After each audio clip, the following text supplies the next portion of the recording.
where everything is unique and memorable. Home to sights you won't find anywhere else. Taken by itself, the word surfers could mean fun in the sun on any beach in the world, but in a certain part of Australia, it's a way of life.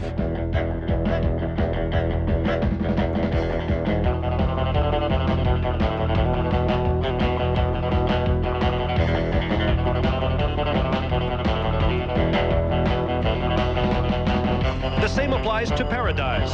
Perfect weather, exotic scenery, and round-the-clock entertainment might be found elsewhere, but nowhere like the land of Oz. Put those two words together and you know exactly where you are. Surfers Paradise, Australia. For the 8th year, the world's fastest open-wheeled racers have come to challenge the streets of this crown jewel of the Aussie Gold Coast. Back in 1991, John Andretti claimed his first win in the FedEx Championship Series here.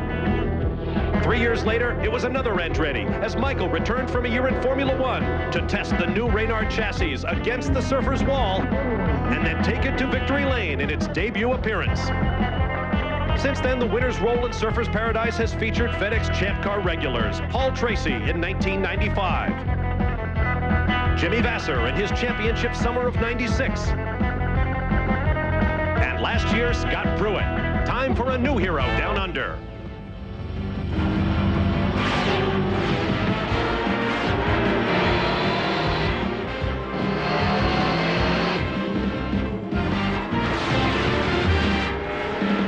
Just another day in paradise, Surfers Paradise, in Australia with temperatures in the high 80s and a strong gusty breeze blowing down the start-finish straightaway.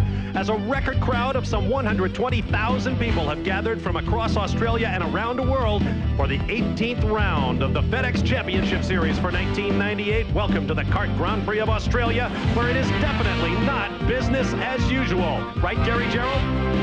Well, Bob, as you well know, once a year they take this festive playground here by the ocean and they turn it into a spectacular street circuit. And in the 7 years that we've been coming down here, we've seen 7 different winners. And if you look at the front row getting ready to go green right now, you've got 2 strong candidates to make it 8 different winners in 8 years. Consider Dario Franchitti, the man on the pole, the momentum that he brings to Australia, having won 3 of the last 4 events. And right next to him, Alex Zanardi, the man who's been crowned a champion for the 2nd straight year in the FedEx Series, a winner 6 times this season. And the separation in qualifying between the two, you can't even blink an eye in 3/100ths of a second. Bob?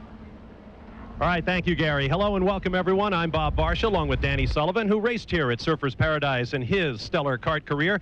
But the track is a good bit quicker, Danny, and part of the reason for that has to be the calendar. Typically, we come at the beginning of the season, the start of the kart season. Now we're at the end. The cars are well sorted out. They're reliable. The track is much, much faster because they've repaced 70% of it. They're 2 seconds under Nigel Mansell's track record. Now, let's not forget, Christian Fittipaldi is starting in 3rd. He's got a lot to prove. He had that horrific accident here last year. He's come back from that. He's had a terrible season. All he cares about is winning. It is going to be a really, really exciting race today. No question about that. Now let's meet the 3rd member of our booth broadcast team. Here's Tommy Kendall. Of the 4 chicanes that dominate this Surfers Paradise course, this quad chicane determines the winners and turns potential winners into instant losers. Risks taken here are definitely rewarded in lap time, if you make it out the other side. How high you climb the curbs and how late you brake determine how fast you go. The real question is, how big a risk do you want to take, and can you do it every lap? On the pole for the 5th time this year, Red Hot Dario Franchitti, winner of 3 of the last 4 races, including 2 on street circuits like this one. He'll start alongside newly crowned champion Alex Zanardi, the provisional pole sitter on Friday. On row 2, Christian Fittipaldi, who returns to the race where he broke his leg 18 months ago, and Paul Tracy, who won here in 1995. On row 3 will be Brian Herta and Michael Andretti, the 94 winner at Surfers. Row 4 will be Jimmy Vasser, who won here in 1996, and Gilles de Ferran. On row 5, Greg Moore, hoping to end a streak of 5 straight DNS, and Adrian Fernandez, who crashed heavily Friday. Row 6 will be Bobby Rahal in his final visit to Oz as a driver, and Scott Pruitt, the 4th former winner on the grid. Row 7 will be Max Pappas and 98 Rookie of the Year Tony Kanaan. On row 8, JJ Leto of Finland and Patrick Carpentier from Canada. Row 9 will be Mark Blundell from Great Britain and Helio Castro Neves, who stood on his Friday time after 2 crashes on Saturday. Row 10 will be Al Unser Jr. and Robbie Gordon. On row 11, Mauricio Gugelmin and Andre Ribeiro. Row 12 will see Richie Hearn and Arndt Meyer of Germany. On row 13, Michel Jourdain Jr. and Alex Barron. And on row 14, Vincenzo Sospiri will start alone. Dennis Vitolo did not qualify, as we will have only 27 starters due to a lack of pit space. That's the way they'll line up. Cars are on the track. We expect the green next time by. Let's go to Jan Beekes. And Bob, seconds from now, these cars are going to approach what might be the most difficult first turn of the season. Now, on a good lap, you approach here at 185 miles an hour, jam on the brakes down to 60 for a one-line chicane. Now, figure what's going to happen here on the start. They'll approach at 160 miles an hour, but when you take 2 lanes of traffic down to 1, that means that 60 will be much lower. Now, the fastest way to slow down a car is in a straight line, but if you look carefully, it's tough to see from this angle, but you brake not in a straight line. You brake while you turn on the approach to turn number 1. That tends to unsettle the car, so therefore you have to be very, very careful. Every single driver wants it to be clean in turn 1, but I have a feeling it's going to be anything but routine. Bob? There is the quad chicane on the backstretch, the Esplanade, where we have seen so much action throughout the weekend. A couple of crashes, including the one for the man there in orange and green, Adrian Fernandez, who hit there on Friday.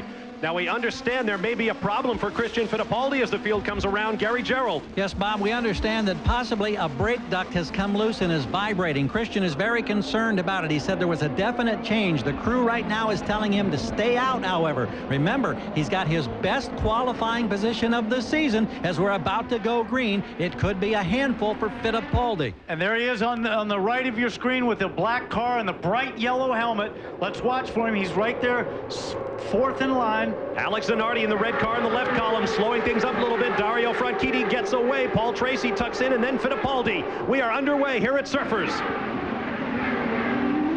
The Fernie Street chicane. No wheel-to-wheel contact that I could see. Now the second chicane at Hill Street. This is the turn 2 complex. And now a long blast to turn 3, a 90-degree left-hander. And if Christian's got a problem with that brake duct, there's nothing he can do about it. He's just got to drive the best he can. If it becomes a problem, he's going to have to pit for safety reasons, obviously. That's his teammate right there behind him. We're on board with Michael Andretti. You can't see them very well, but they are using enormous brake ducts here. We've heard of brake temperatures as high as 1,500 degrees as Dario Franchitti locks them up. Speaking of brakes, he doesn't want to do that too many times. He'll start flat spotting those tires, using them up, and make it very difficult. The one thing that vibration will do is it just throws you out of your rhythm. You've got a lot of, all this preparation, and you roll away on the pace lap, and some little thing's not right. It just jogs your brain a little bit, even if it doesn't affect the car. Through the quad chicane. What a great picture. At tremendous speed, and now a left turn. One of the things we're also seeing, especially with the first corner, is that we talked about them coming at the end of the season. Everybody's gotten a little wiser. They know they don't want to throw it away in the first corner. They've all settled down, got through there. They want to score points. Everybody have a chance. They know if they made a mistake on that first lap, their day would be over. Off of turn 12 and on to the long front straightaway across the line at about 185 miles an hour, as Jan Beekes mentioned earlier. Dario Franchitti, Alex Zanardi, Paul Tracy, Christian Fittipaldi, Michael Andretti, Gilles de Ferran, Brian Herta, Jimmy Vasser, Adrian Fernandez, and Greg Moore, the top 10. 65 laps scheduled around this 2.795-mile circuit. And you'll watch all the drivers. Everyone approaches the curbs is the big topic of a conversation. In years past, the curbs change every year, so each year you have to drive a little bit differently. You see Paul Tracy getting a little rear lock up there, but all the guys have to, some of them climb them. It works for some, it doesn't work for others, and the setups of the car affects that as well. And notice the difference in style, like maybe between Dario and Zanardi, and you'll get an insight into some that climb all over them, some that don't. There is Fittipaldi. Brake problems have been no stranger to him this weekend. In fact, he has flat spotted 4 right front Goodyears trying to get the brakes dialed in. when you flat spot one tire over both, generally that's a result of the high crown of the road. You know, one of these wheels, these cars are so stiff, and the crown is very, very severe. Like especially right into this corner, you flat spot the unweighted tire. Tony, so everybody knows we're talking about the crown in the road. That means roads are built just like your road at home, with a high in the center and slopes outwards for drainage and everything else.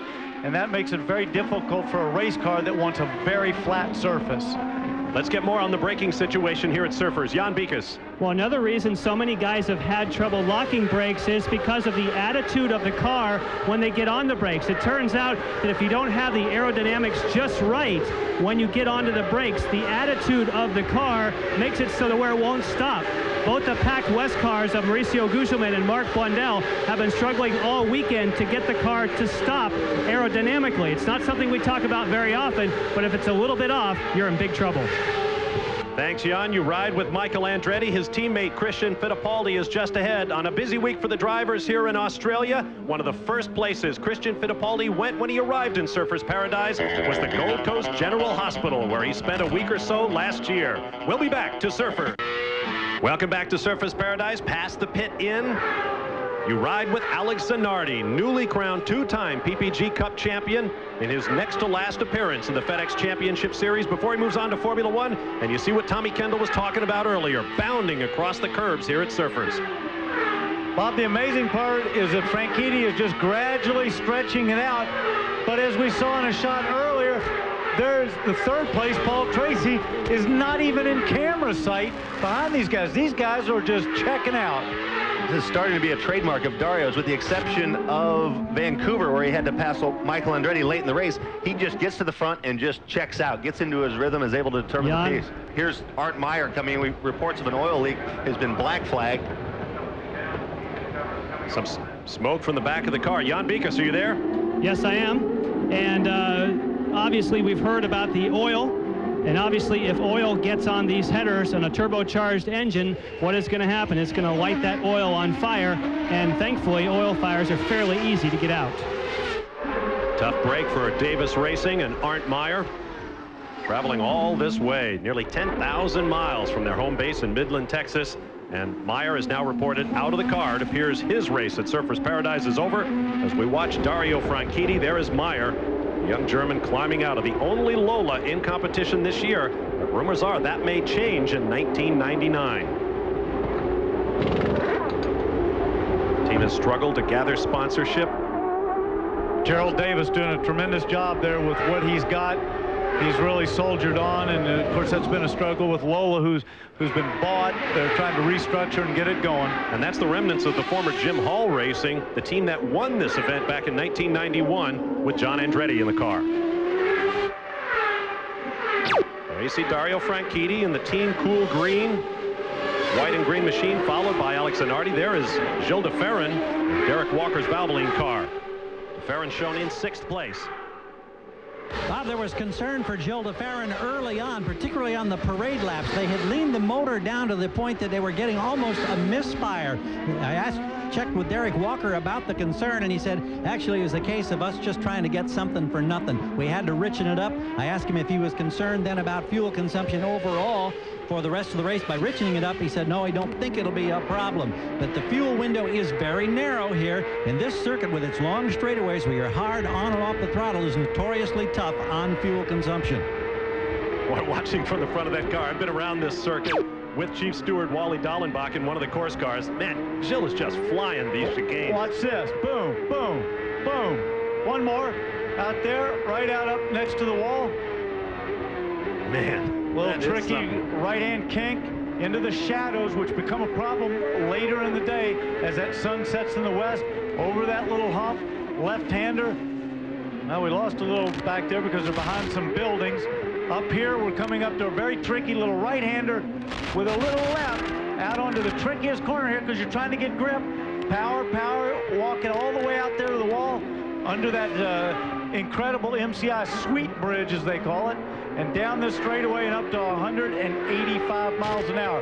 And we're going to see here what Jan was talking about. See how the road is bending to the right, brakes, over that curve, right, left, up to the next chicane, again, over that little curve on the inside, right out to the wall there where the FedEx sign was. That's Michael Andretti just ahead. DeFerrin, we learned this weekend, had some very serious talks with the British American Racing Formula One team in recent months. But he has another year on his contract with Derek Walker, and he will honor it, he says. You got an idea?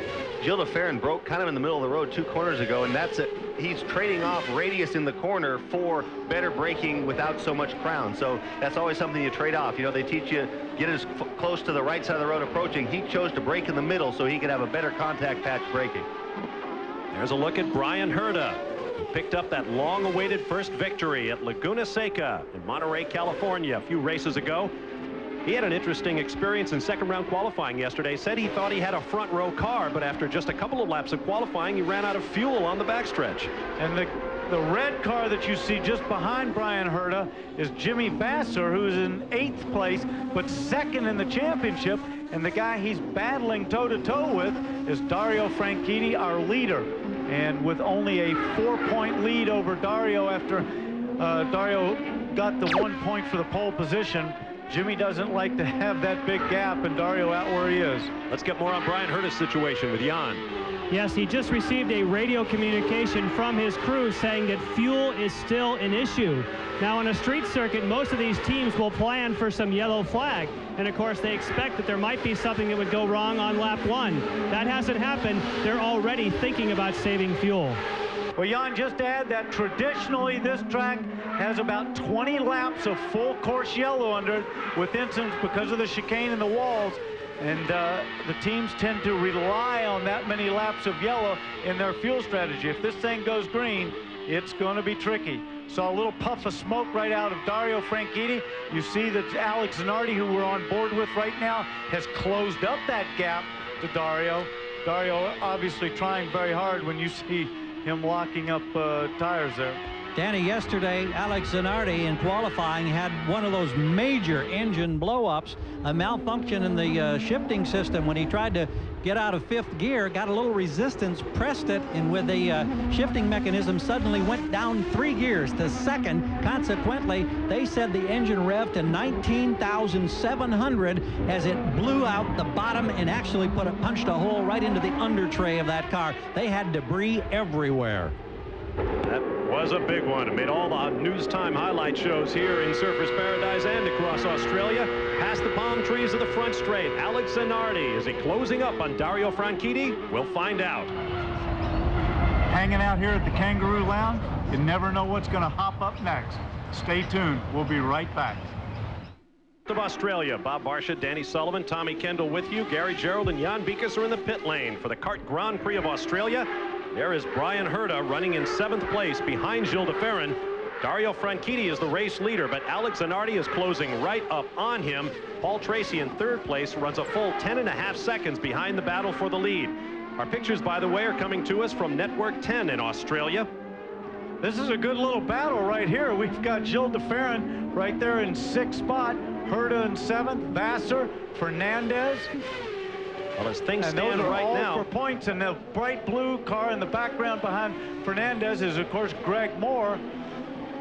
there is Fernandez. Usually when you see them all bunched up like that, it usually means the guy at the front of the queue is running a little bit slower than everybody else. So it doesn't look like he's really holding them up, but everyone is kind of bunching back up. Adrian Fernandez comes into this weekend 4th in points. Jimmy Vasser has 148, Dario Franchitti 143, Fernandez 134. He too has a shot at that $500,000 in points money that'll go to 2nd place in the championship.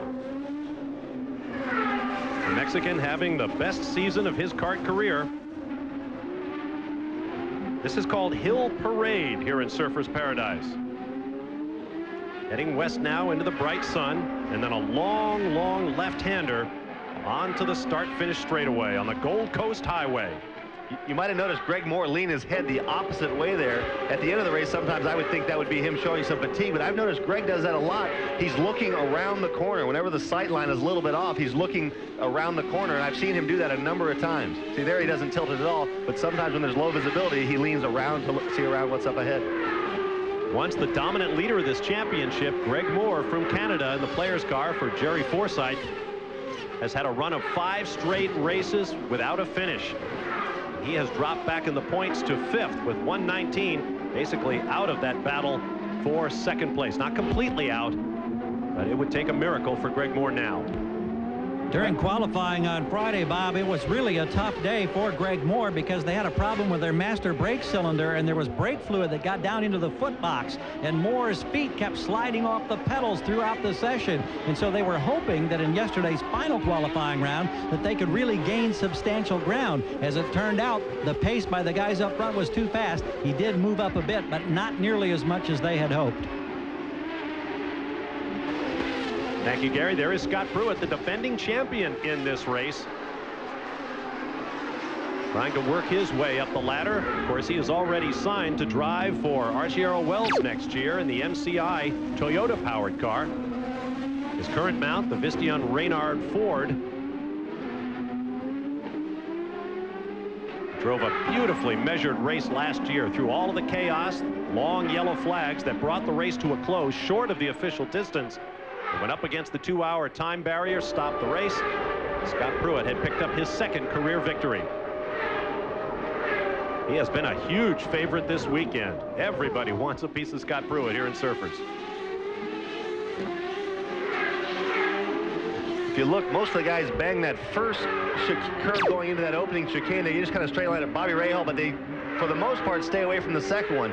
They're still slowing down into the first part, and it's almost the minimum speed is not until a little bit later, and that's also the same in the quad chicane. They bomb over the first one, but for the most part, with the exception of Franchitti in qualifying, they're staying off the rest of them. One of the problems with going over the last one is if it launches you too far, there's nothing but wall on the outside. And around here, that's a very fine line, and you certainly don't want to go over. We've seen a number of guys do that in practice where they've hit the wall, and it has ruined their day and their owner's day. On board with Bobby Rahal, who has run all 7 previous races here at Surfers. He has 3 podium finishes and 5 points finishes in all. He says street circuits don't necessarily go to the bold driver, but to the smart one. Well, what we've seen here is a lot of things happen late in this race here. There's a lot going on. They're trying to conserve some fuel here.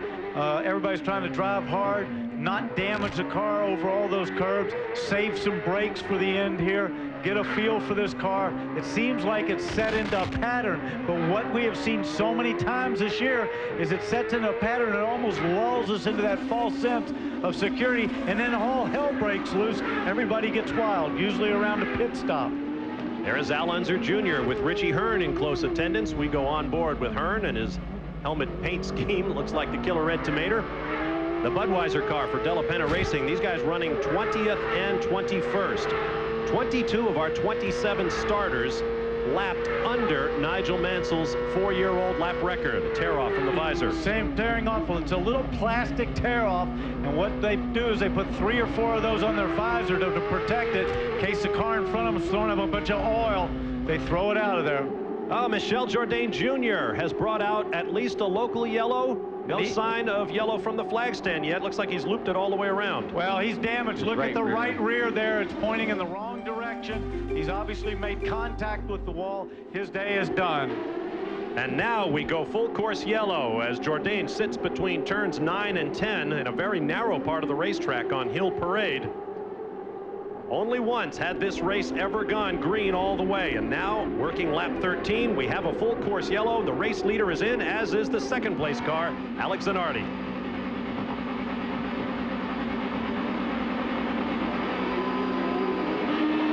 We'll have a race between the teams and our pit reporters. Jan, Gary.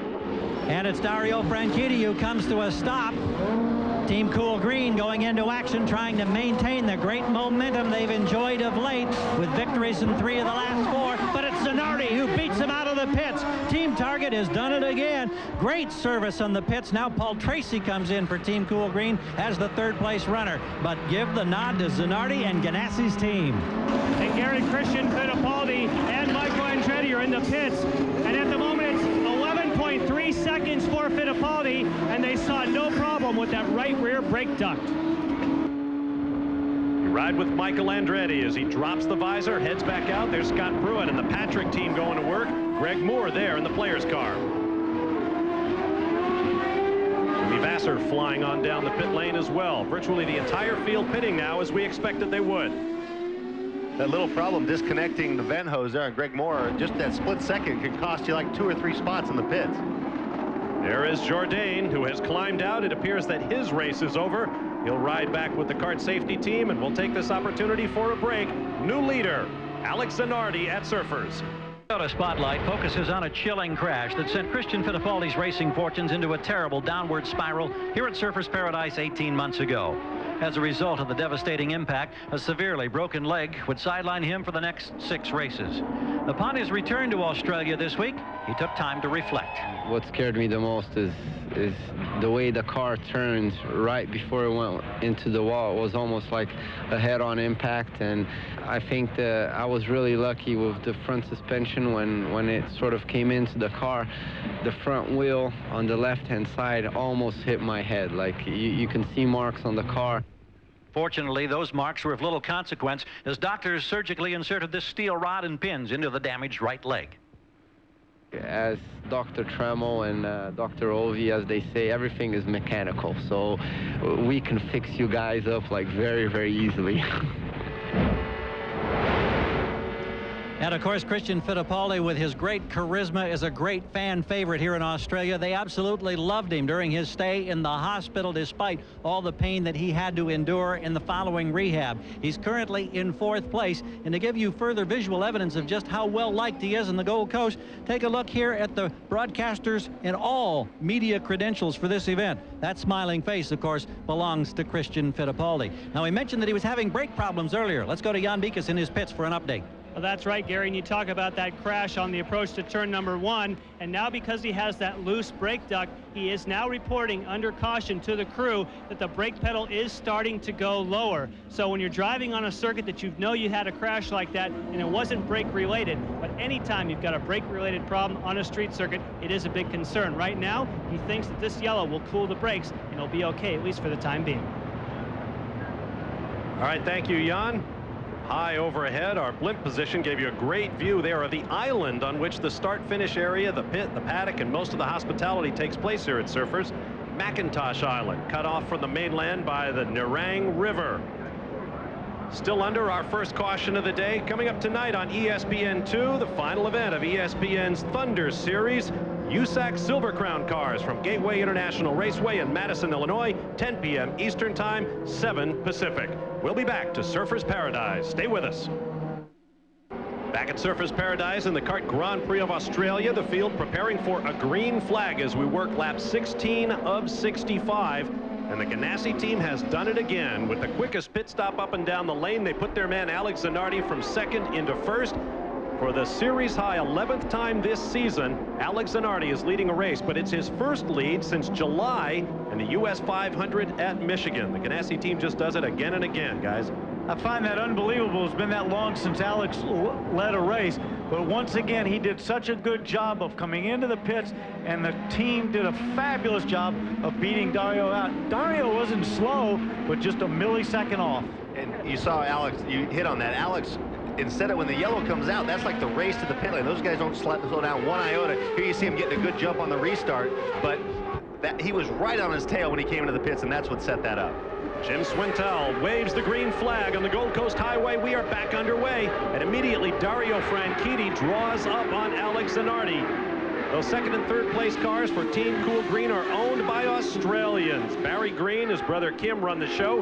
They hail from Perth on the far western shore of Australia. And obviously for them, this is a home race with all sorts of special pressures. There is Christian Fittipaldi. Teammate Michael Andretti just behind him, then Greg Moore, Gilles de Ferran, Brian Herta, Adrian Fernandez, and Jimmy Vasser. Jimmy, of course, lost a spot during that stop. He was in front of Adrian Fernandez, dropped one back. That's not what he wants to do with his shot at 2nd in this championship. These front 3 guys are all on Firestone, so their tires should come up at an even rate. You see Christian on Goodyears, but Alex really has very few weaknesses in his game. quick on restarts, great in and out of the pits, great, just very, very few weaknesses. Puts himself in a position to win lots of races. Oh, and you saw, look at Dario Franchitti trying hard there, slid it out of the end of that chicane right up against the wall. He obviously wants to get back there in the lead. But again, with so little yellow that we've seen so far here, we do not know what strategy these teams are playing when it comes to fuel. And Danny, one of the things when you talk about the strengths of Alex Zanardi, one of the keys of Target Ganassi Racing is that they save fuel before pit stops, so it'll take less time to fill it up, therefore making the stops that much faster. And that is the strategy they were using in that first segment. Well, right now, Alex Zanardi has just decided he is going to leave Dario Franchitti and not even give him a shot at trying to pass him, and he's going to let him fend off his own teammate, Paul Tracy. Look at that in one lap, what he has pulled out over Dario Franchitti. That's unbelievable. 2.3 seconds faster on the scoring monitor than Dario Franchitti. And another puff of smoke from Dario. We've seen that time and time again, him locking up under braking. And on to the Esplanade they go. Now let's take you back a few weeks to Houston, Texas, when those teammates, Dario Franchitti and Paul Tracy, were running nose to tail on a diabolical day for racing. Going into a corner, they collided as Tracy attempted to overtake. Franchitti went on to the victory. Tracy limped to the pits. When he got out of the car, they had this shoving match. Team owner Barry Green and Paul Tracy. It was a very heated moment, but racing is very human. The team says they have made up. In fact, it's been announced Paul Tracy's contract has been renewed for another couple of years. And they are back to the business as a unified team. Got to remember, in situations like that, and Tommy, you know this as well as anybody, the adrenaline's going. You're battling for a good result. Your teammate's in front of you. He's already had 2 wins this year. You haven't had any. You've been frustrated. You're trying hard. You bang that. You know you made a mistake. You get there and you're yelling back and forth on the radio. Barry is a team owner. He's upset because he had a 1-2 or what looked like a 1-2. He's frustrated. They get back in the heat of the battle. They say a couple things. It happens. You just got to go on down the road, kiss and make up, and let's go next week. Look at that crowd on either side of the Gold Coast Highway. The former 3-day record for attendance at this event was broken on Saturday morning at 10 a.m. when the tickets went back on sale. The crowd estimated 120,000 here this weekend. Makes this the largest international sporting event in the entire state of Queensland. The Sunshine State, as the license plates tell you, all over Surfers Paradise. And what a line we've got here, nose to tail. Andre Ribeiro, Max Pappas, Tony Kanaan, Robbie Gordon, Mark Blundell, Richie Hearn. Ribeiro runs 15th, and the train goes back from there. Well, let's not forget Robbie Gordon this morning in the warm-up was the quickest car throughout that entire session. He fought problems all weekend long. In qualifying, he had a problem with the gearbox, so that was his first trouble-free session. The only problem was he was starting back in 20th, but the Toyotas, especially the MCI cars, have been showing very good form all weekend. There's Ribeiro. He suffered a crash on Friday, as did his teammate, Al Unser Jr. Through those chicanes. And of course, Max Pappas Toyota powered. That engine's been a little down on power most of the season. He's sandwiched between a Mercedes and a Honda. Seems like he's holding his own. Max Pappas also might have missed a shift there with Tony Kanaan. Oh, wow. Tony, look at this. Here comes Tony might lose a spot. Squeeze around, and he has to lock up because Tony says, hey, I just got cut off by your teammate. You're not going to do it to me. Look at the scramble that started behind Allison Jr. up alongside Richie. Now Richie's on the inside for this one. Bang wheels. That's grab a gear. And that's it for Al Jr. left front. That was for position. Unser Jr. 21st, Hearn in 20th, and it cost him. And that's really the first racing bang we've seen this weekend where these guys are wheel to wheel that has actually knocked somebody out. Isn't that funny? Sometimes a little bump like that and his day's over. Sometimes with Alex Zanardi, you see him coming banging off, berm shot off somebody, no problem. So it's just there's huge forces involved. Sometimes it depends on which side of the wheel you hit. Well, how about Michael Andretti when he won here with the Reynard the first time with Target? He hit the wall, knocked the tires out into the track, put it in gear and kept going. No harm, no foul. Here's a good shot of it. Allison Jr. got up on the outside. Now Richie's on the inside for this one. Isn't about to give it up. Hits the curb on the inside, pushes him out. rubber to rubber contact. The rear tire coming out, but it was side to side rubber to rubber contact. Now the question is, of course, did that do any damage to Richie? Because they hit front wheel to front wheel. We'll have to wait and see. Well, it gives us an opportunity to practice our Australian language. A big wreck is a smash. A little one like that is called a bingle. A bingle, there you go. Now, bingles often happen when you're in a jam up like that. You're kind of, it's like being in a traffic jam on the freeway, except you're trying to keep the guy behind you, want to get by the guy in front of you. Sometimes, you know, everyone's climbing all over each other, and that's usually oftentimes how they end up. Now, right there, we saw the lead has looked like it has dropped down between Dario Franchitti and Alex Zanardi. In fact, Franchitti, that lap was about 2-3 tenths quicker than Zanardi. He's trying to close it up. Once again, those two are drawing away from the third place car of Paul Tracy, who is nearly 7 seconds behind at this point. There's Bobby Rahal up against the barrier there. And that is all for the Miller car. Tough break for Bobby Rahal. And that looks like a pretty substantial clout right there. Well, you can see the left front has been pushed back right over Bobby's head right there. You can see it just over his, on the left of him. That's pushed back, and the left rear looks like it is damaged as well. That's not the way that Bobby wanted to go home. Look at that.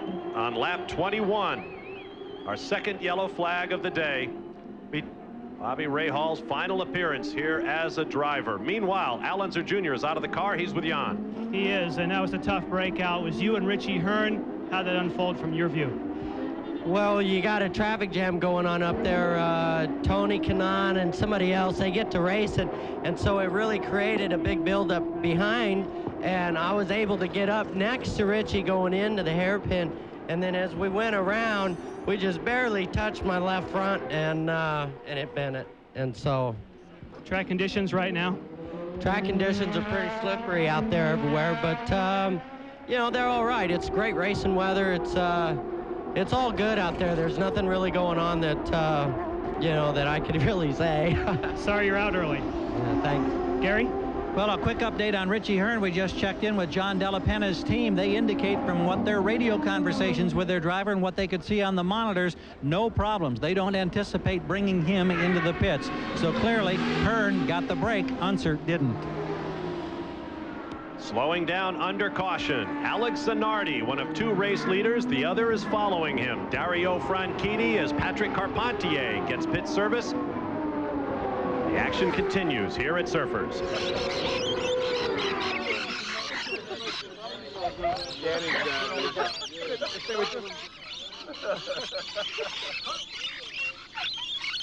The mileage covered, and look at that fuel use, 59,000 gallons per plane each way at fuel mileage of 0.17 miles per gallon. We crunched the numbers and decided you could drive a Champ car 191,351 miles with the fuel used to get the entire caravan back and forth across the Pacific. Now, Greg Moore has just made a pit stop. Here's Gary Gerould. Huddled conversations going on down here after Moore gets back on the circuit. We quickly checked with the team, and a piece of the brake pedal apparently broke off and was flopping around down in the foot box. The team has grabbed it. They're trying to assess it is. And my question is, I wonder how much of a pedal is left for Greg to work with, because braking is obviously so important on this or any other street circuit. Bob? Well, we're watching Al Unser Jr. Evidently, the Penske team was able to make repairs on that car. He is out there ready to take his place back in line. Well, what must have happened is he probably just broke one piece of suspension there, which collapsed the wheel. They said, hey, we can bolt this back on. Don't forget, this track is 2.75 miles around under yellow. It's a long time. They said, put it back out. We've lost 3 laps. Let's go. We might still score some points. You never know. What does that do to a driver's psyche when you talk to television, the helmet, the balaclava are off, and all of a sudden the guys say, hey, dress up. You got a dance to go to. Well, they were lucky that Al hadn't had a cigarette and a beer by that time, and they could get him back in the car. Well, and this, just mentally, you're switched off. You're already on the plane home, really. So, I mean, you've got to kind of gear back up, but maybe that's no different than, you know, when you're testing, you think you're done, you might want to run one more change. You've got to just click back in. That's right, and Penske will use this time to test. They might change some things in the car in a stop, but also it gives you kind of a real freedom as well, because you're 3-4 laps down from the field. You've got nothing to lose. Drive your heart out, have some fun, throw it around, slide, and hopefully go settle some scores. Yeah, go but have some fun.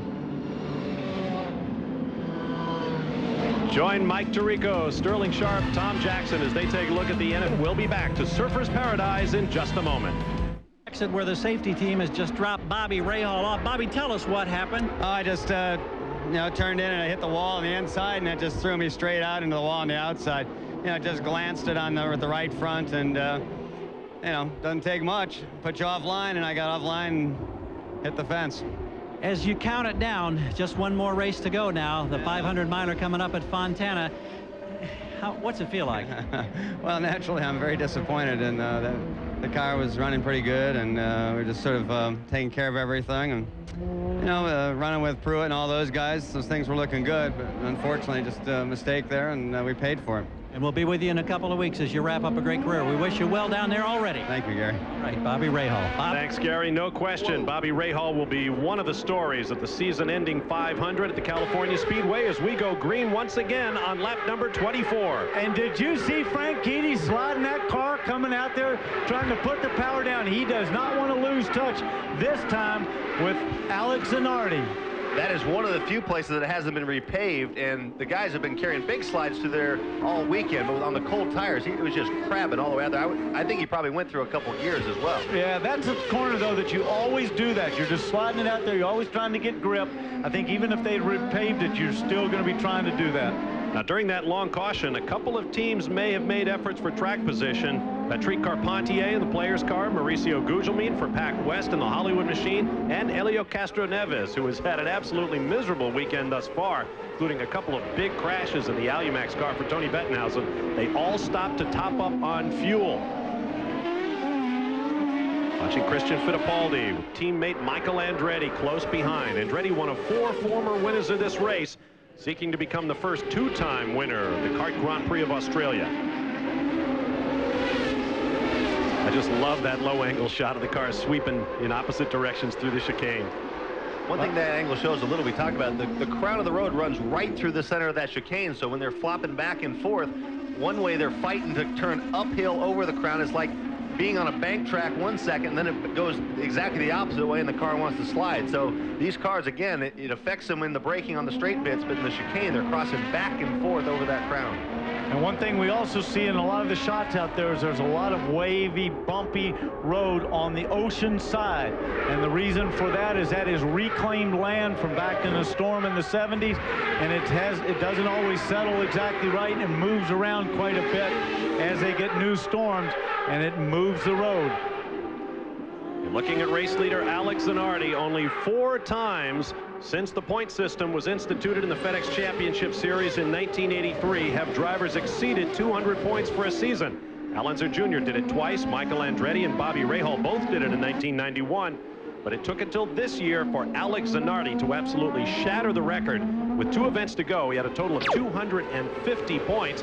He'll set all kinds of marks for margin of championship victory, as well as total points in a season. Jan Bikas. Yes, when you're looking at Michael Andretti and Christian Fittipaldi, of course, they both have the Ford power. Well, there were 3 Ford power plants that failed this weekend because of overheating. And Ford felt it's because they were too aggressive on their mapping of the engine, the tuning of the engine. So they have detuned the engine a little bit today to be sure they don't have any overheating problems. But right now, they seem plenty fast. And of course, it's always a balance of trying to find the maximum amount of power, whether it's in the setup of the car or in the engine, and trying to weigh that up. You saw a little lockup of Michael on the right front there. Again, that's where the crown of the road is. But again, trying to find that balance. You know, right now, I'm sorry, Bob, right now, one of the things, Alex Zanardi leading helps Jimmy Vasser because it takes away some points from Dario Franchitti, but Jimmy Vasser has got to move up past Fernandez, Herta, and DeFerrin if he's going to stay with a chance in this second place championship hunt.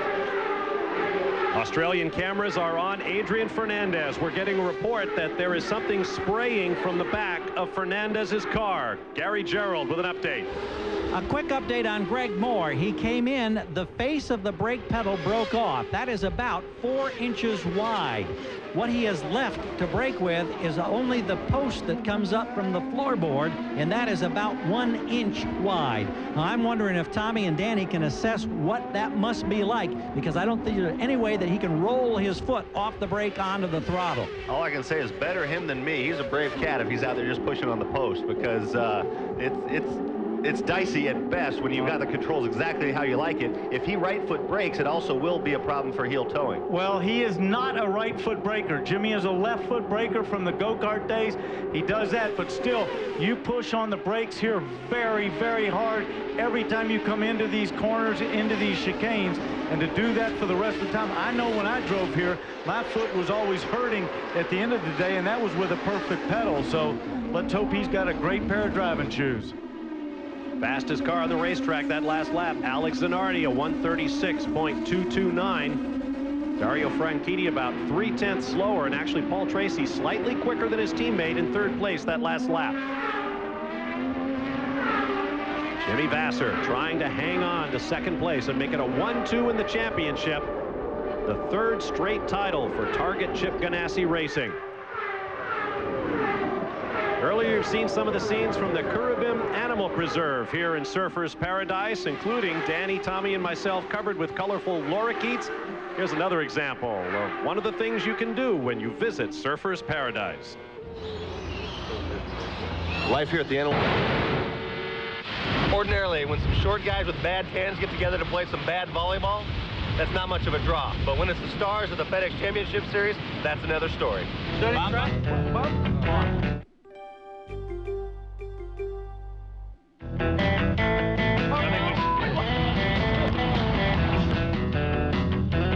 think this is a lost cause.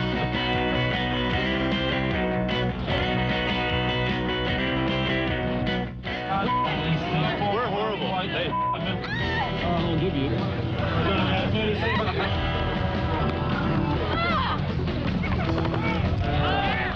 Now, Bob, Some of us are working.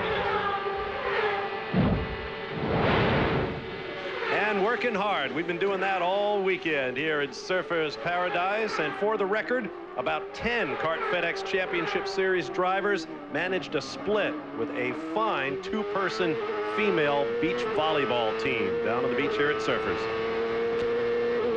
Riding with Richie Hearn, currently shown in 16th place. This is View Avenue before the sharp left-hand turn onto the Esplanade. The beach off to the left as you look at the screen. We've had some breezy days here, and they can actually blow sand up off the beach to the right now onto the racetrack. Now, if I'm Richie Hearn here, I'm not sure. He was like one of the quickest cars in warm-up. It has been held up by guys in front of him. I'm not sure I don't make a track position play. Once you can make it now with one more stop, I'm not sure I don't pit out of sequence now, try to run fast on a clear track and gain some of these spots and come out. If it goes green to the end, that would definitely be the way to go. And guys, another thing to keep in mind, just checking with his team owner, they said that Richie Hearn's steering wheel is not quite straight, but there was some contact with Allinger Jr. that we saw, and they say the toe is a little bit out, and it's causing him a little bit of difficulty. Hearn has gone around Mark Blundell for 15th and almost lost it trying to get the car turned. It looked like Mark had some sort of a problem. He pulled over to the left thinking he was going to look like he was going to let him by, but then he raced in the next corner. Richie had to really stuff it in there to get by. And now he just rockets away from Blundell. The Englishman perhaps having a problem. On board with Michael Andretti, exiting a chicane.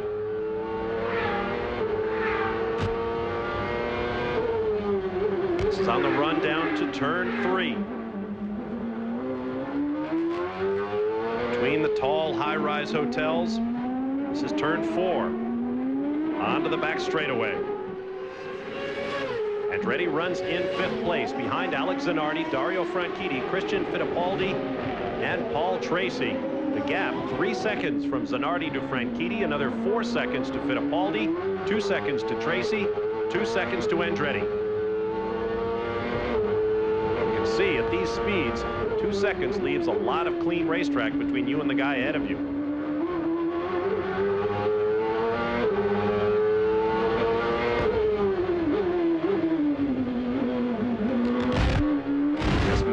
mesmerizing to watch the debris fence go flashing past on either side. This is coming up right where Rahal hit the wall. Right, what happens there is when you come up over the crown, for a second you've got the crown working for you, and you kind of try to hook it right around the apex there. But when you hit the inside wall, it's just beeline. I've done that a couple times. You clip it, even if you just nick it, it's just straight shot right to the outside wall. Once again on the Gold Coast Highway, Michael Andretti across the start-finish line,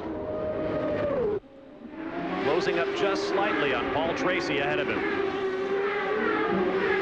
And those two have been known to bang wheels around surfers.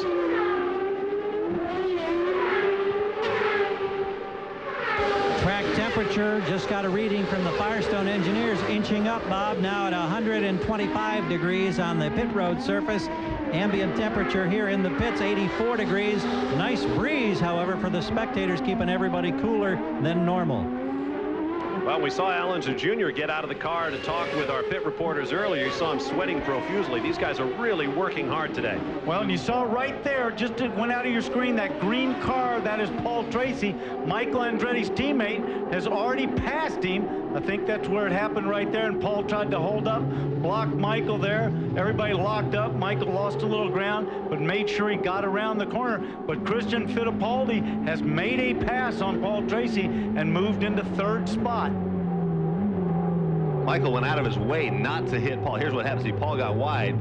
Michael's got a big run on him. This is exact same spot where Blundell, see Michael wave at Paul. He said, "You moved over on me," and then they both lock up. A little excitement going on right there. A little bit of lockup in an odd place there from Paul Tracy, I thought. Well, if that's not, it's a deep braking spot in there. If Paul had moved over, you've gone down the crown. If you go 2 feet past your braking spot there, we've seen a lot of people locking up all weekend long there. It's a very tricky braking spot around this course. It still looked like Michael wasn't expecting it, as Michael had to lock up suddenly and then skidded wide to miss hitting the back of Paul. But Tommy, I think what happened, Michael got so interested in waving his fist there at Paul and accelerating down there, he missed his braking spot too. Could well be. That's the view Michael Andretti has of Paul Tracy just ahead. We'll take a break as they turn onto the Esplanade. Stand by for more of the Kart Grand Prix of Australia. Michael Andretti on his way onto pit road. There is suspected possible damage on the car, and sure enough, you can see it. It is a damaged right front wing. We're checking to see if the suspension is damaged as well. They have to make a choice here now. Are they going to change the whole nose box, or will they send him out? And the decision has now been made to change the whole nose box for Michael Andretti. These guys can do this pretty quickly, but you can tell by their demeanor, they know that Michael Andretti's chances of winning this race are now long gone. Let's get down to Gary Gerould. And we see full course yellow coming out just as Paul Tracy comes gliding into the pits. I don't know if this is going to help him or not. Routine service, watching, waiting, holding. Now Tracy is on the move. Now Paul Tracy came in, as you saw, after pounding across one of the chicanes as Michael Andretti makes his exit. This action taking place on lap 34, just past the halfway mark of the race. This will bring out an interesting strategy, because if they go full distance. Now let's take a look at what happened to Michael as he closed up on Tracy. Tries to pull out. Whoa, clips that left rear with his right front wing, pops it up. Paul goes in here. Now what happens is, I believe he cut a tire on Paul. He locks up, spins through the chicane as we saw earlier. Now here is Alex Zanardi in. Watching this team that was so sensational on the first stop at lap 13, they gave him the lead over Franchitti. Can they duplicate it? This one not quite as fast, but it's good, and he's gone. A lot of fuel going into that car. As you see Dario Franchitti getting service in the cool green pits. Everybody's going to want to maximize their fuel right now, because they're going to hope for a couple of laps of yellow and be able to go all the way to the checkered flag and Danny, without having to make another stop. Christian Fittipaldi just left the pits, and he nearly hit his vent man. And on the way, I saw him catch the hose. And we all know what that means. If you hit part of your pit equipment, that means Christian Fittipaldi is going to be back for a stop and go. Action all up and down the pit lane. There goes Brian Herta moving out just ahead of Adrian Fernandez. Then Jimmy Vasser, Mauricio Gugelmin with him.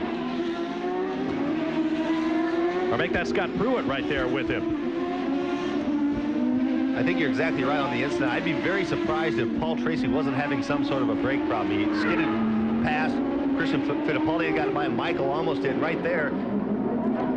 See, he's already, I think his left rear is already flat. Yeah, and the car's squatted down in the back. There's no weight on the front tires. He can't get the car stopped. The wing plate from Michael's wing sliced the and you can see tire. how the car's all sitting down. Now watch him. See, just on the outer side of your screen, to the right there was that tire. You could tell it was flat. It was cut. Look at it right there. It's already down. The right rear tire is already flat. It's already coming off of the wheel. Actually, the left rear as you saw it coming out. Right rear in your screen. The other left rear. I'm having a lot of trouble Right today. to left across your radio dial, ladies and gentlemen. We're down under. It flips the other way when you go over that equator. On board with Michael Andretti, the order shuffles as we make the second round of major pit stops for the leading cars. Third yellow flag of the day. We'll be back with more from Surfers Paradise. Sponsors this weekend in Surfers Paradise is the No Fear Company. Why do I mention No Fear?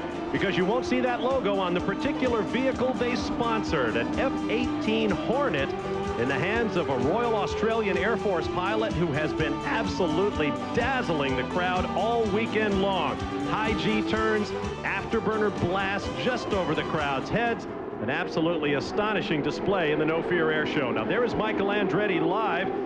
He made a pit stop to replace the nose. Let's take a look at what happened moments ago while he was taking his place on the racetrack behind Paul Tracy, with whom he had contact a lap or two earlier. Michael is hot.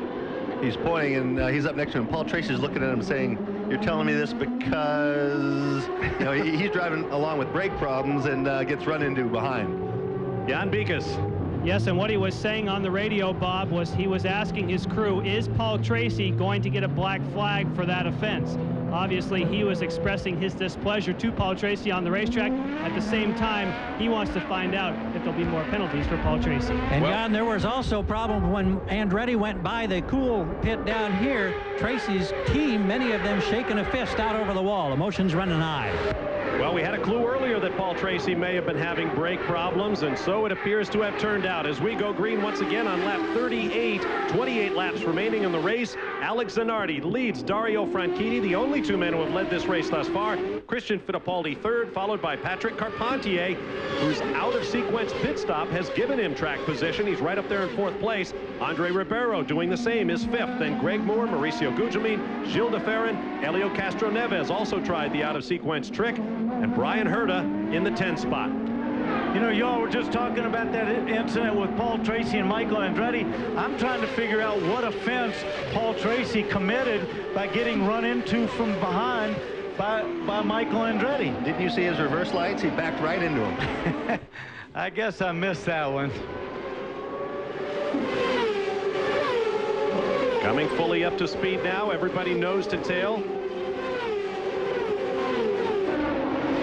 Through the quad chicane on the backstretch, bounding in the air over those curbs. That air show we saw a brief glimpse of earlier, just a small part of the activities going on this weekend, including stunt motorcycle riders, 5 different support races, all sorts of demonstrations, including a lap of honor for Surfers Paradise own 5-time 500cc World Grand Prix motorcycle champion Mick Doohan. You know, one little thing that's amazing about Surfers Paradise is that we have 5 ex-world champions, or I should say former world champions who live here. One, of course, is current Mick Doohan that we just mentioned, but we got Barry Sheene, we've got Sir Jack Brabham here, we've Alan Jones here from Formula One days, and we actually have another guy, Ivan Major, who was a 5-time Speedway champion who lived here as well. Amazing town.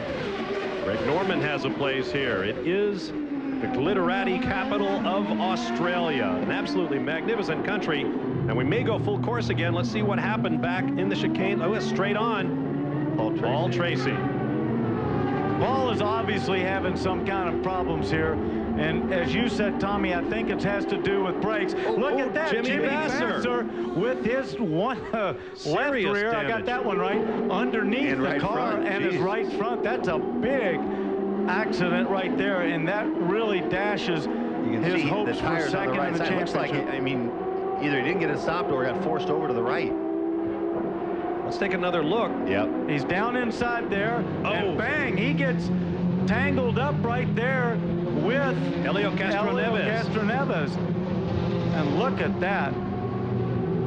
That's similar to the incidents we've seen here in the past in that corner. I think we had one with Parker Johnstone, another one for sure with Parker, where the car on the outside, for whatever reason, it's very unstable, just even a half a car without. Jimmy was slotting up the outside, and Helio, it looks like, lost the rear a slight bit, forced him over into Jimmy. Jimmy climbs the wheel. Big impact there. Glad those tires are there. That car is junk. 3 of the 4 corners are gone. And that's a tough one, because Jimmy's obviously racing for a position right there. And Castroneves in the middle of the track, taking a little bit different line. Jimmy thought that door was open to him, and it obviously wasn't. We also saw him shaking his hand there, his left hand. He's a little frustrated. Probably jammed his wrist when it snatches the wheel and jerks it out of your hand. More action in the pit lane. There is Greg Moore getting service in the players' pit. And also his teammate Patrick Carpentier has been in and out. He now has the fuel he needs. So that sets the table for a long run here in the second half with 26 laps remaining.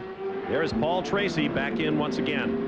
This is just a case for Tracy where they'll top off and get as much fuel in as possible so that they can ensure that he goes the rest of the way. But there may be a problem with the left rear. They're pointing at the suspension back there. One of the officials is there along with the team. They're holding, and apparently they'll go to work with the wheel wrench on the left rear. Can't see exactly what the problem is. Tough break for the home team from Australia. This was supposed to be just for fuel, Bob. Now he's ready to go.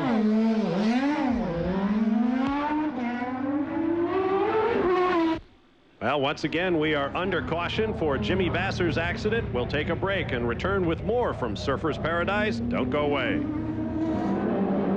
It was a big impact. Tell us what it was like and what happened.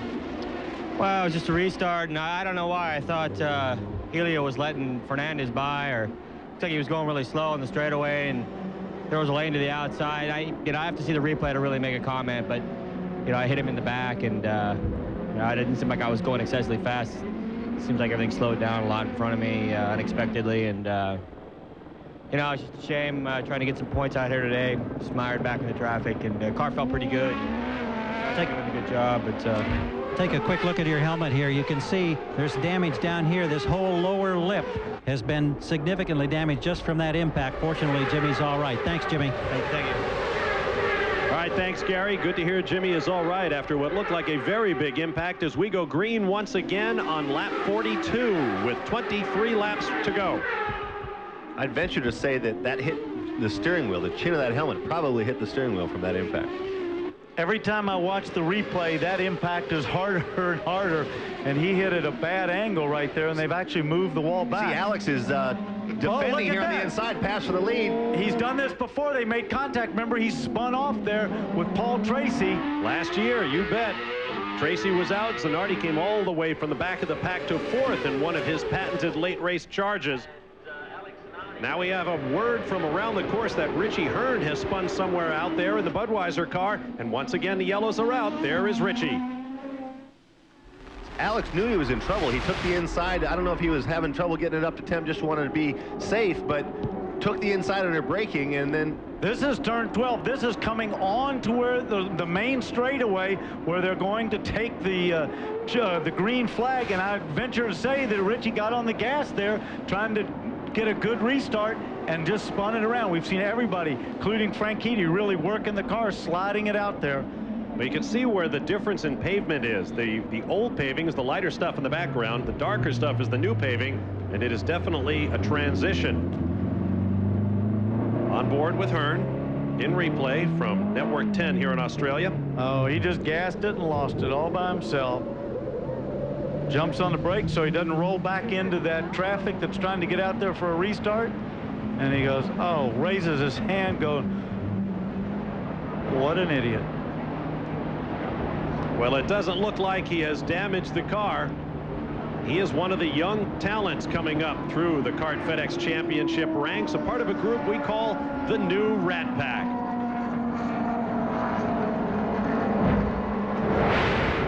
Welcome to Australia. Welcome to Australia. Yes, this is time to play.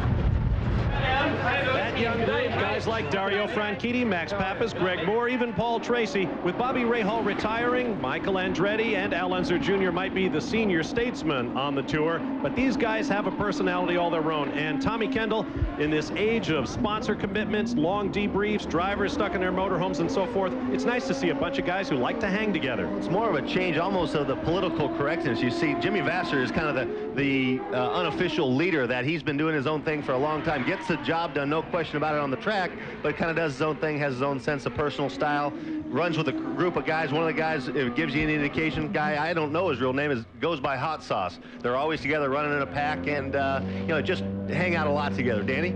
Well, and we saw Mad Max Pappas right in there. Of course, he goes by the name Mad Max, and as befits an Italian, he's kind of the trendsetter when it comes to dressing the clothes, the shoes, the glasses, and everything. But the interesting part is all his buddies say, when Max gets around the girls or gets in a bar or gets a drink, he likes to take off that shirt and show those abs.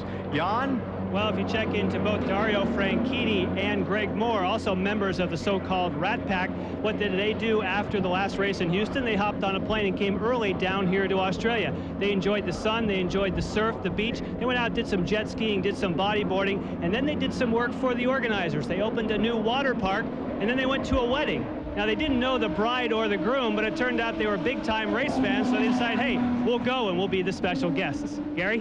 Yeah, and what are they going to do when they leave Australia? Well, when they get back to Southern California, they're going to get on motorcycles and they're going to ride together up the Central California coast to Laguna Seca for some sports car racing this next weekend. Then they'll turn around, go back down the coast to Southern California and get ready for a possible $1 million payoff in the season-ending Kart 500 at Roger Penske's track in Fontana.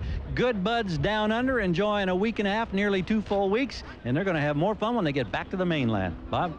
No question about it, Gary. I'm already looking ahead to next year when one of those guys may produce another championship. There you see Richie Hearn back underway once again. We are under yellow. We are going to take a break, but not before we give you another taste of some of the many things you can do here. There's Paul Tracy and wife Lisa. Why does she look a little nervous? That's why.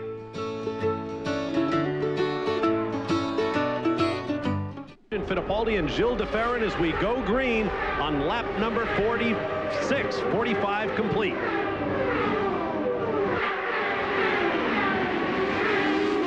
And the two guys up front have been in lockstep all day long, Zanardi and Franchitti, with Jimmy Vasser out of the race in a collision with Helio Castroneves. Only the 5th time in 51 starts that Jimmy Vasser has suffered a DNF.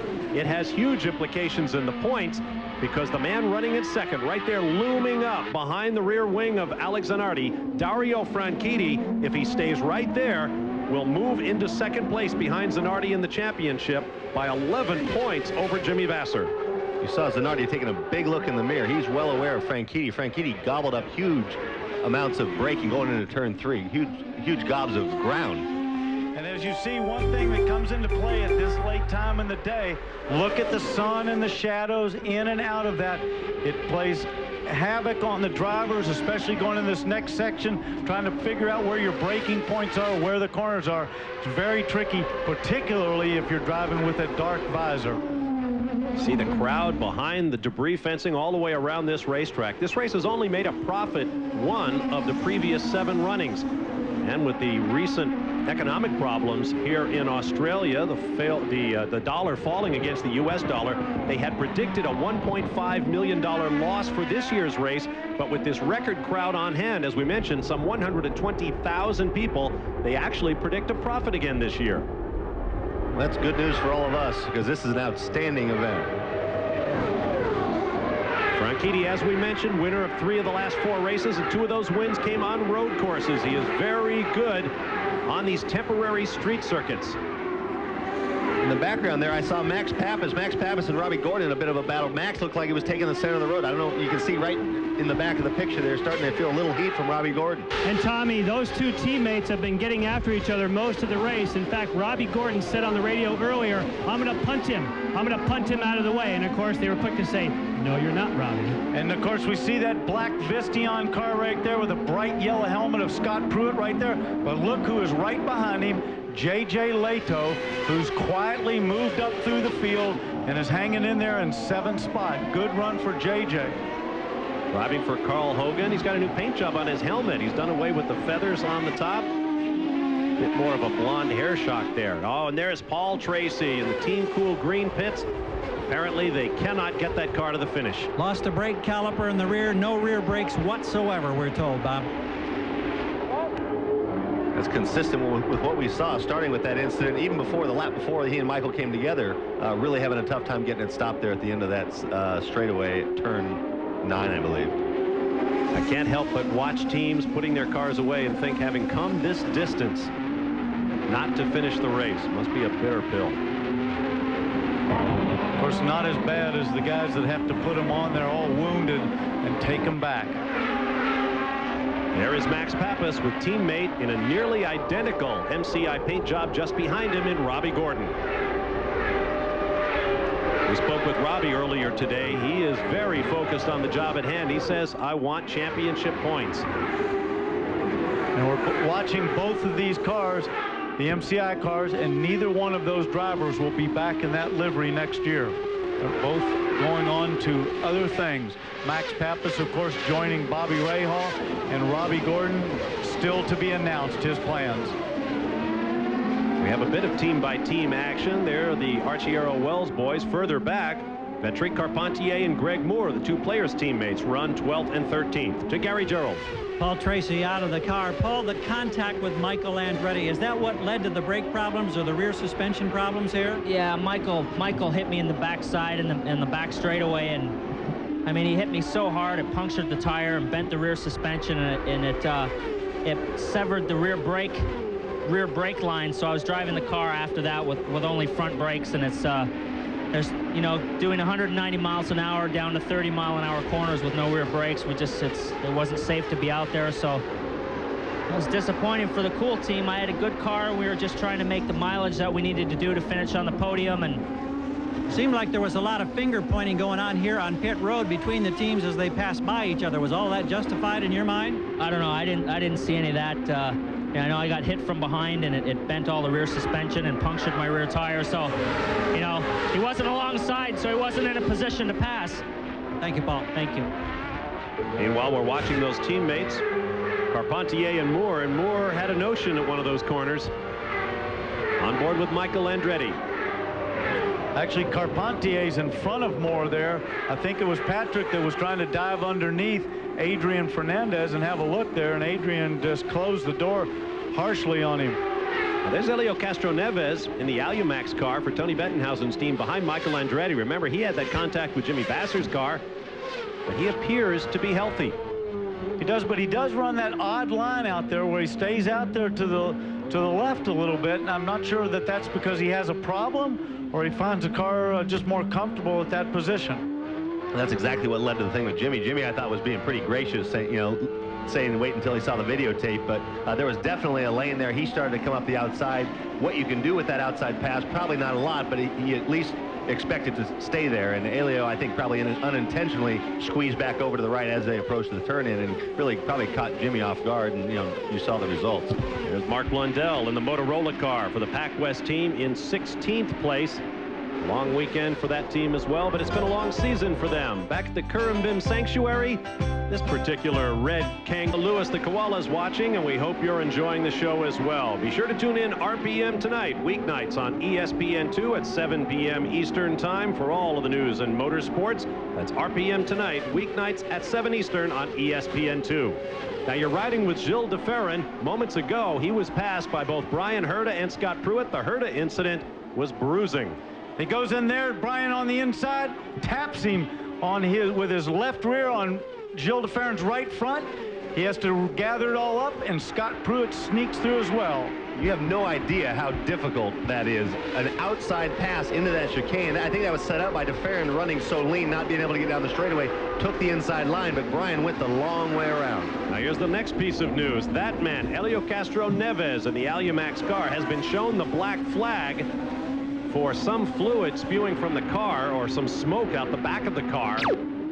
And he has been there. You see the smoke. See it coming out of the back there. Now remember, if he ignores the black flag continuously, they will stop scoring him. So he will have to pit no matter what. Now here's another story. As let's see, will he pit this time? No. Once again, he goes by the black flag. And they're looking at him closely. They were not waving a black flag at him at that time at the start-finish line. Well, good point. They may have removed it, but they were taking a good look at the back of that car. Now, another story developing is the 2-hour time limit. We've had a good bit of yellow. The question is, will we run a full 65 laps? We have 13 remaining at this point, 12 to go next time by.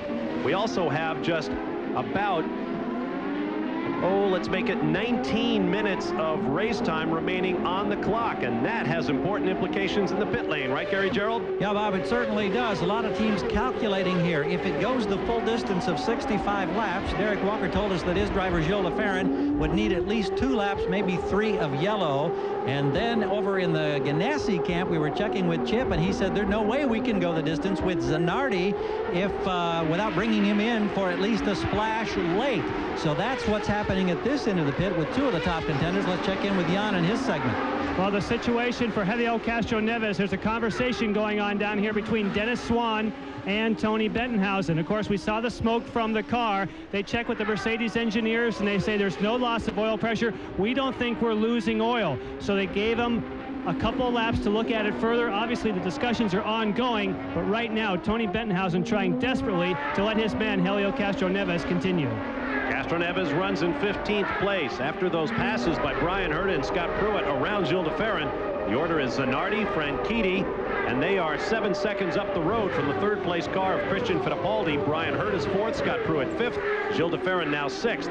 Then J.J. Leto, Max Pappas, Robbie Gordon, and Tony Kanaan, the top 10. There you see the players' teammates. Carpentier leading more. And the results have been kind of few and far between for Patrick Carpentier this year. Once again, our pictures coming from Network 10 here in Australia. Adrian Fernandez just ahead of Carpentier. Fernandez has worked his way into the points. Now he runs 11th. Tony Kanaan to the left of your screen. Running in the 10 spot. Then Fernandez.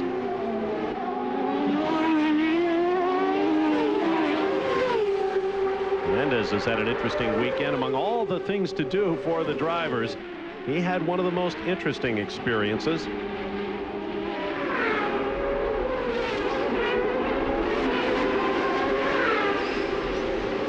As soon as we can grab that video, we'll give you a look at Adrian Fernandez's excellent adventure here in Surfers Paradise. Sun beginning to get a little low, shadows getting long at some of the corners. There go the Pac West teammates. Mark Blundell leading that man with the bright yellow helmet. Mauricio Gugelmin. Now let's take you back to Adrian Fernandez, who got a very different look at the circuit here in Surfers Paradise, specifically upside down, flying with the Royal Australian Air Force Alouettes. A picture that made the front pages of all of the newspapers hereabouts. I asked him about it later. He said it was a scream, and I mean literally.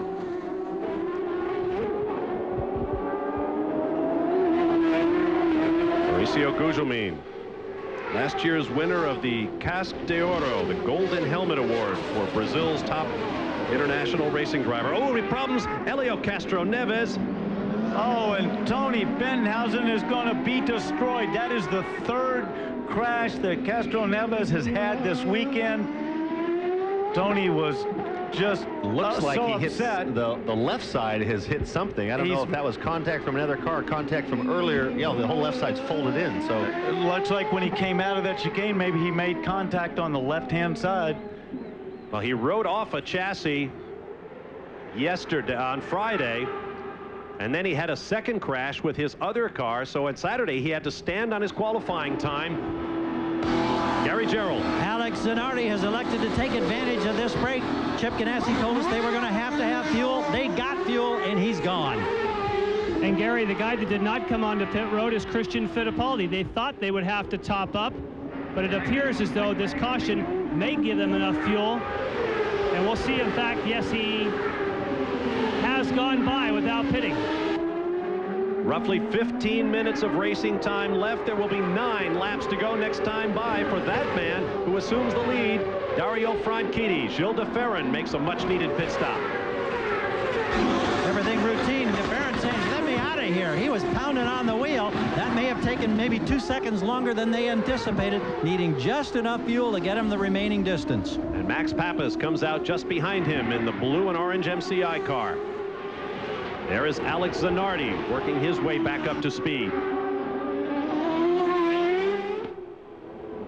He will set an all-time record for points scored in this season. If he can win this race and the next one, he will tie the CART FedEx Championship Series record for victories in a season. He has 6 right now.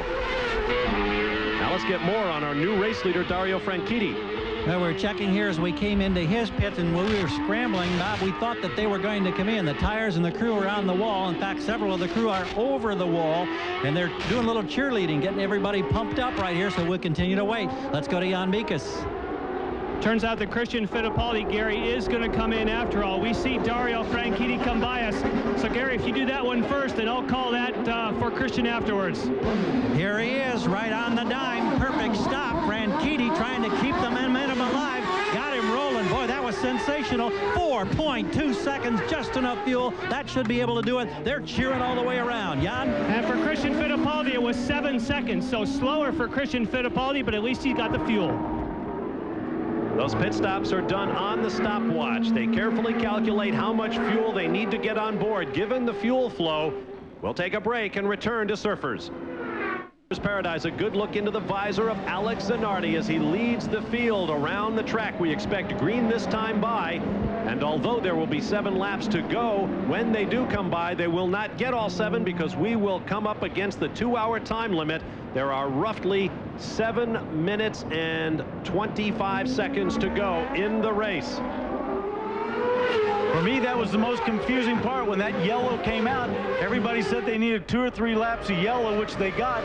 Plus, it moved it into a timed race. It kind of threw everybody. Why did they stop? I thought the guy who was behind should have taken a chance and moved right to the front of the field. Well, all of the top cars took on fuel, so they'll be racing full bore from here to the end. I think the one guy who did make that gamble was J.J. Leto in the number 9 car. We have him, I believe, in 5th position, and he's very marginal on fuel. With this time situation, we're looking at about 4.5 laps yet to go to Checker.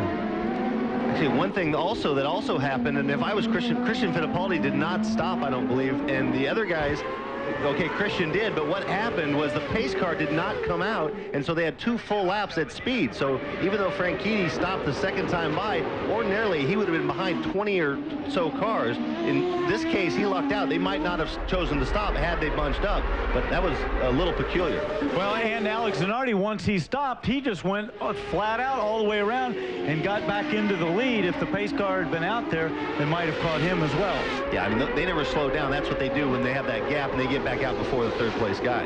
While this battle goes on, Michael Andretti is back in 11th spot. Jan Bikus has more on him. Yes, it appears as though he has electrical problems. They have told him to reset the ECU, which is the electronic, let's see, the engine management system. Can't remember the exact designation, but Michael Andretti right now with some electrical problems. Engine control unit is ECU. Yeah, but you had a piece of paper to look at. Across the start-finish line, they flash again on McIntosh Island. Alex Zanardi, look at the rubber buildup on that road from all of the racing and all of the various vehicle demonstrations that have gone on this weekend. We're going to take a quick break, and we will take you right to the checkered flag here in Surfers Paradise. Stand by for more. It's a shootout. Zanardi versus Franchitti down under.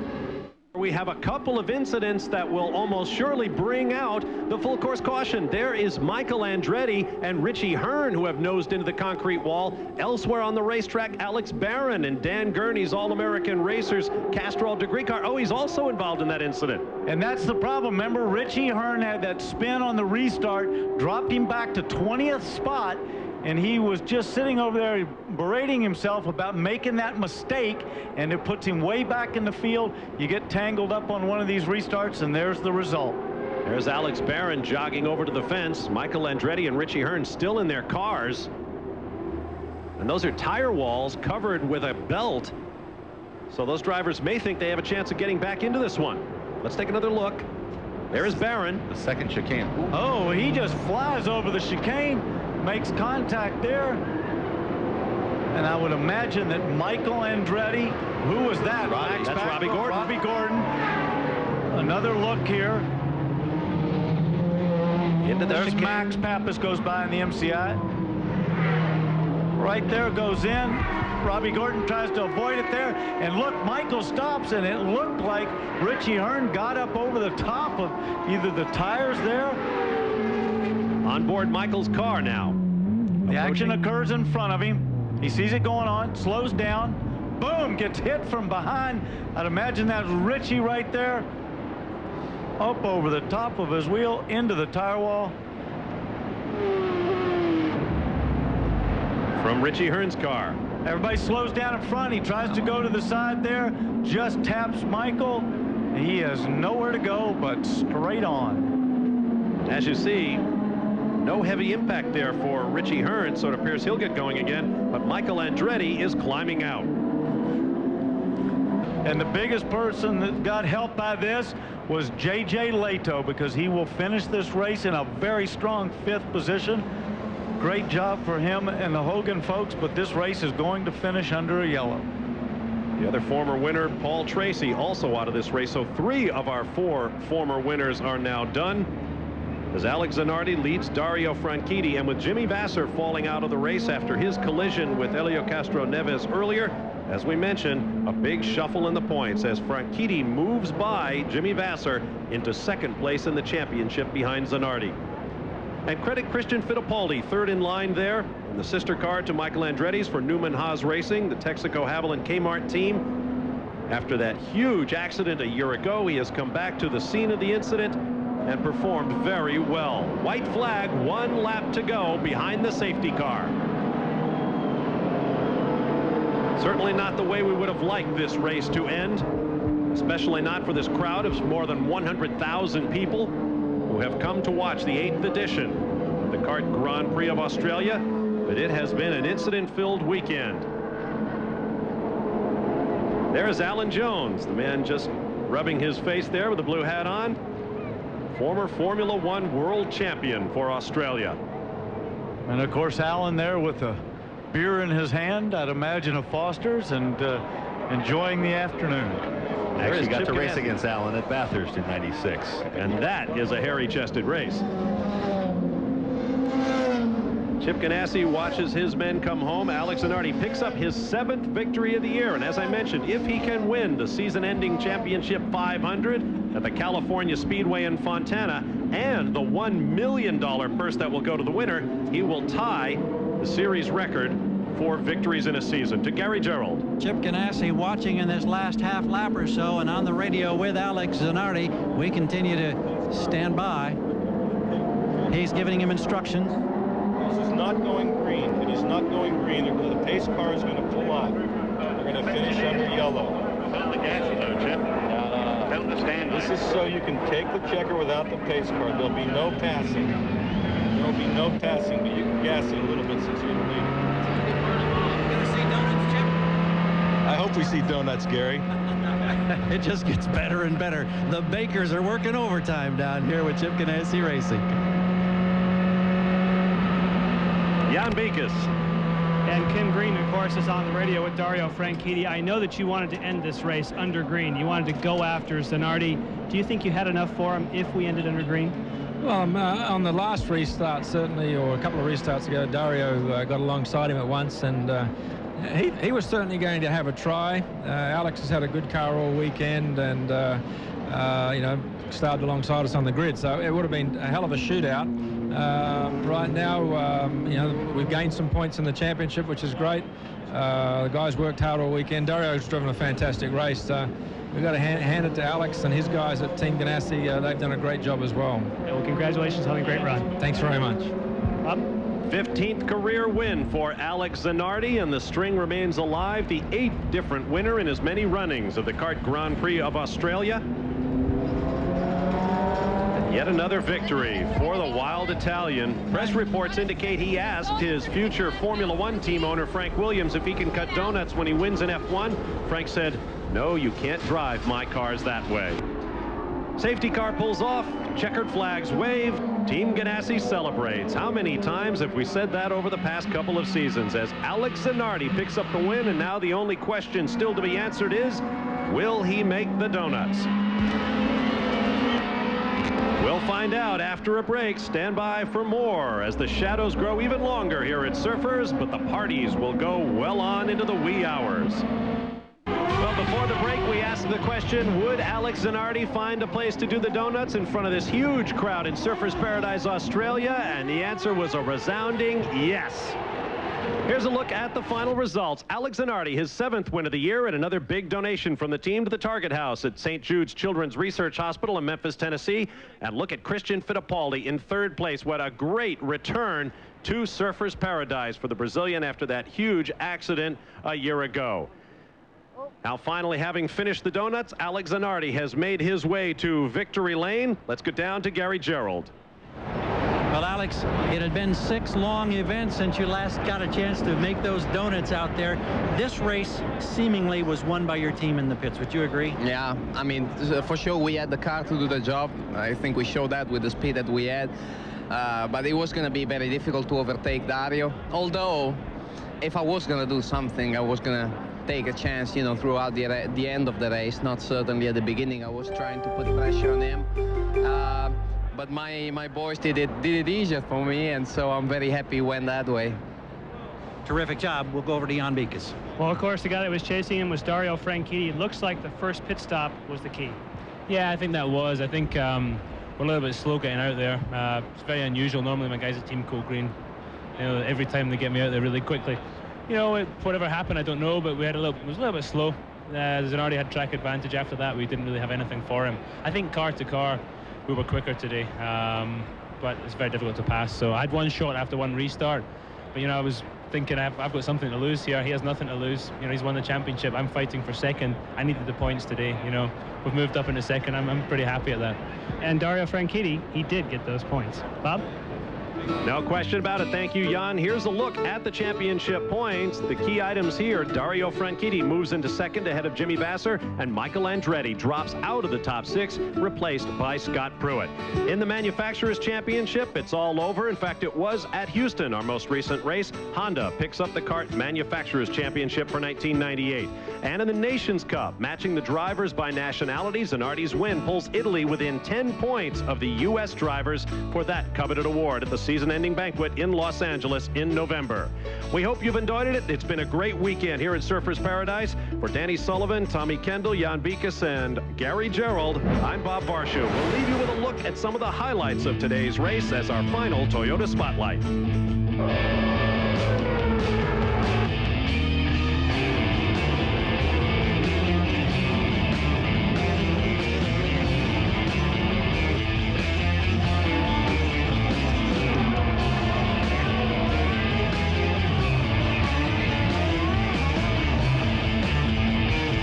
Story from Surfers Paradise. This has been a presentation of ESPN, the worldwide leader in sports.